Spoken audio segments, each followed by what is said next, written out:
नमस्कार. गौरी पूजा सिस्टर चॅनलमध्ये आपले सर्वांचे मनापासून स्वागत. तर उन्हाळा चालू आहे, तर त्यामध्ये आपण थंड असे पोटाला लागणारे काहीतरी बनवत असतो. त्या सीझनमध्ये काकड्या, टोमॅटो, गाजर आणि काकडी, टोमॅटो, कांदा असे काहीतरी सॅलड बनवत असतो. तर काकडीपासून आपल्याला भरपूर प्रमाणात असे पाणी शरीराला मिळत असते. तर त्यात फायबर देखील भरपूर राहतात कोशिंबीरमध्ये, ते आपल्या शरीरासाठी खूप उपयुक्त असतात. तर आपण आता कोशिंबीर बनवणार आहोत. ती सर्वांना आवडते उन्हाळ्यामध्ये. तोंडी लावायलाही देखील भाजीसोबत चांगली असते. तर त्यासाठी मी घेतलेले आहे बघा, 2 काकड्या स्वच्छ धुवून घेतलेल्या आहे, 1 टोमॅटो, 1 कांदा, बारीक चिरलेली कोथिंबीर आणि 1 हिरवी मिरची घेतलेली आहे बघा.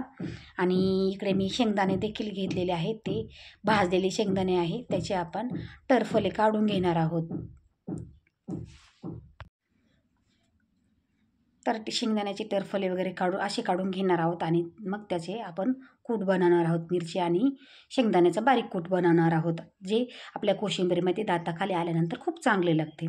तर आता मी स्वच्छ धुतलेली काकडी जी आहे ना, ती आपल्या सोलणीच्या साहाय्याने सोलून घेतलेली आहे. आता दोन्ही काकड्या सोलून झाल्या आहे माझ्या. इकडे 1 कांदा कापून घेतला, त्याचे साल काढून घेतलेले आहे आणि आपला टोमॅटो देखील स्वच्छ धुवून कापून घेतलेला आहे. तर आता हा आपला टोमॅटो एकदम बारीक सुरीच्या साहाय्याने बारीक बारीक कापायचा आहे. आणि त्यानंतर आपण जे कांदे आहे ना, ते देखील बारीक बारीक कापून घेणार आहोत. यामध्ये आपल्याला कोशिंबीरसाठी सर्व वस्तू बारीक बारीकच कापून घ्यायची आहे.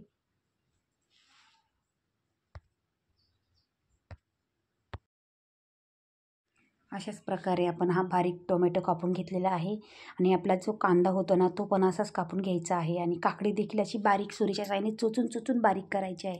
आता तुम्ही बघू शकता मी काकडी कशी कापत आहे ते.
तर बघू शकता काकडी कशी मी ह्या सुरीच्या साहाय्याने चोचून बारीक केलेली आहे बघा. बघू शकता अशी काकडी अशी बारीक बारीक चोचून बारीक करायची आहे.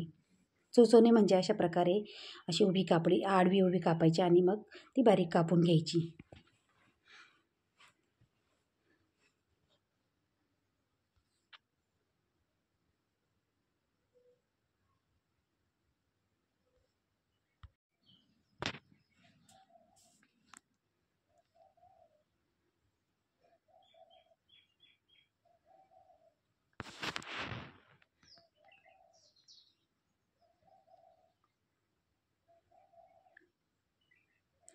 अशाच प्रकारे आपल्या दोन्ही काकड्या अशा बारीक बारीक कापून घ्यायच्या आहे.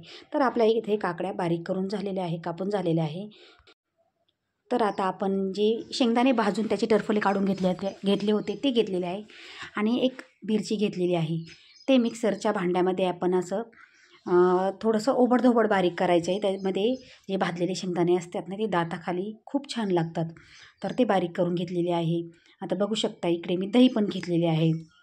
त्या दह्यामध्ये आपण टाकलेले आहे सर्वप्रथम काकडी टाकली आहे त्यानंतर टोमॅटो टाकले बारीक कापलेले आणि बारीक चिरलेला कांदा देखील टाकणार आहोत आपण बघा. कांदा देखील टाकलेला आहे आता. त्यानंतर राहिलेलं आपले कोथिंबीर वगैरे पण टाकलेली आहे बघा.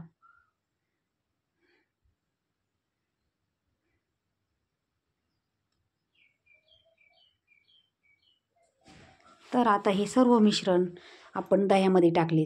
आपण जेवढे सॅलड कापलेले होते बारीक बारीक ते टाकले आणि थोडीशी 1 ते 1.5 चमचा साखर टाकलेली आहे मी बघा. आणि आता आपण जे शेंगदाण्याचा आणि एक मिरचीचा जो ओबडधोबड कूट केलेला होतो तो पण टाकलेला आहे बघा.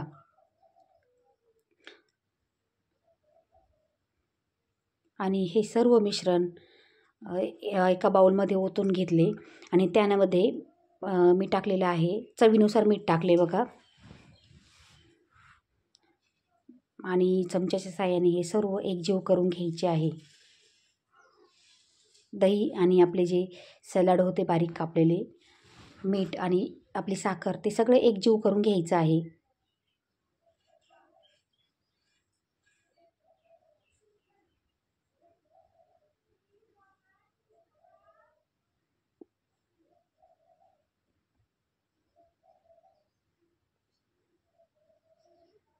तर आपलं सर्व मिश्रण एकजीव झालेलं आहे. तर आपण गॅस चालू करू. त्यावर तडकापळी ठेवली आणि त्यामध्ये टाकले आहे थोडेसे तेल टाकले फोडणीसाठी. पळी तापल्यानंतर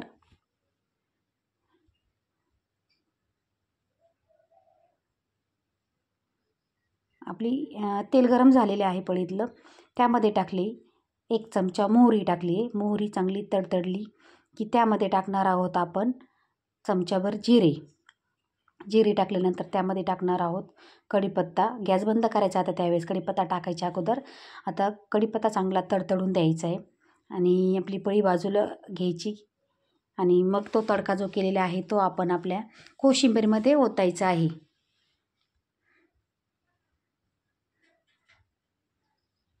आणि सर्व मिश्रण हे तडका ओतलेले जे आहे ना मिश्रणामध्ये ते सर्व एकजीव करून घ्यायचं आहे.